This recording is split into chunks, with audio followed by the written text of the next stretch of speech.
In the Aramaic language that Jesus spoke, the word translated as earth can also be translated as earth oven. And in this Sunday's gospel passage, earth oven is culturally the more plausible translation. Luke chapter 12, verses 49 through 53. Jesus said to his disciples, "I have come to set the earth oven on fire, and how I wish it were already blazing.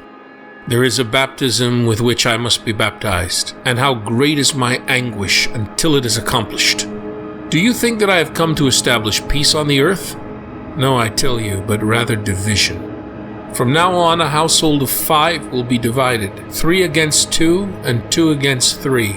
A father will be divided against his son, and a son against his father. A mother against her daughter, and a daughter against her mother. A mother-in-law against her daughter-in-law, and a daughter-in-law against her mother-in-law."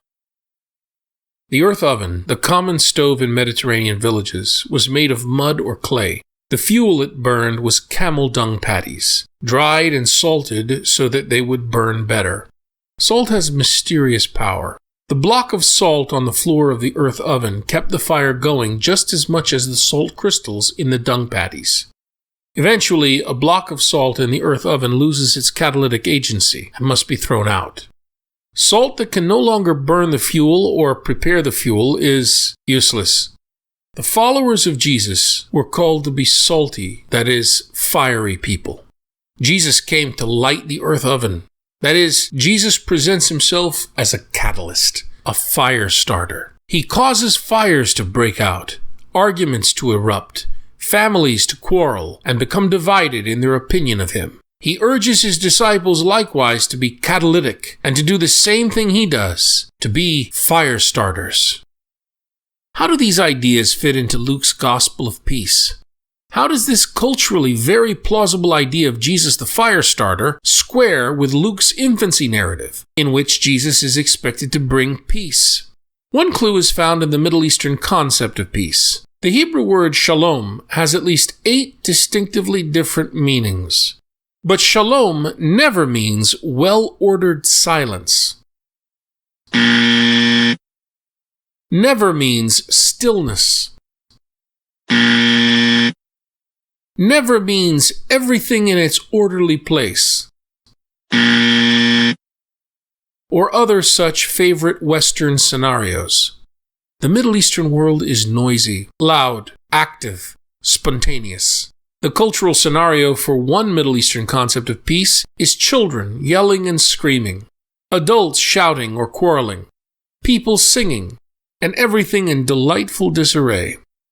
Middle Eastern peace even includes normal family rivalries. Do you remember in the gospel a few weeks back the petitioner who greedily asked Jesus to persuade his brother to share the inheritance? And do you recall how Rebekah advised her son Jacob to dupe his father Isaac into giving him the inheritance back in Genesis chapter 27? And reflect upon the intrigues of David's family in 1 and 2 Samuel. And what Western personality can fail to be stunned at the normal palace politics that established Solomon as king in 1 Kings chapters 1 and 2? Even fictive family groups engaged in normal social competition. What do you think about the brothers James and John seeking the highest place of honor in Jesus' retinue of 12?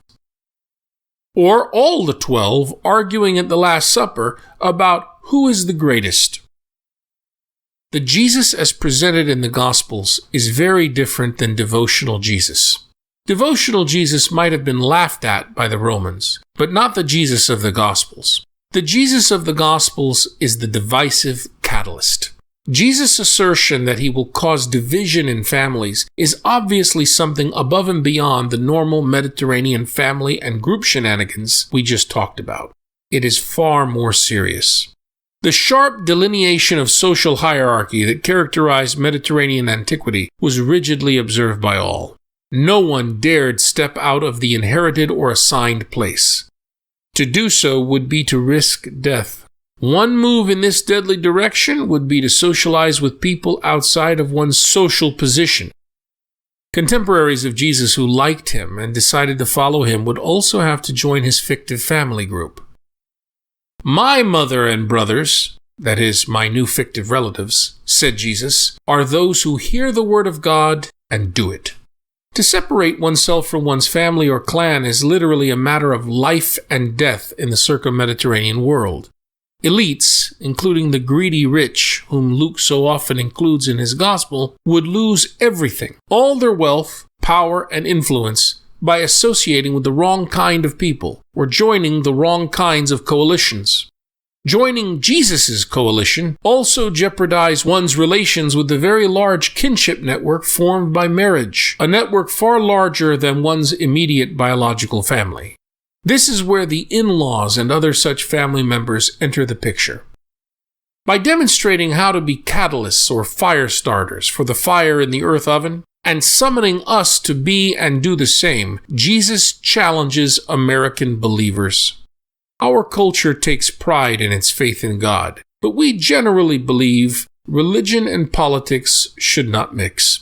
Clergy may pray before legislative sessions and bless conflicts, but criticism and protest are not welcome, usually. Two final things. Who among us really is salt of the earth in the sense Jesus used? And may you have peace in all things.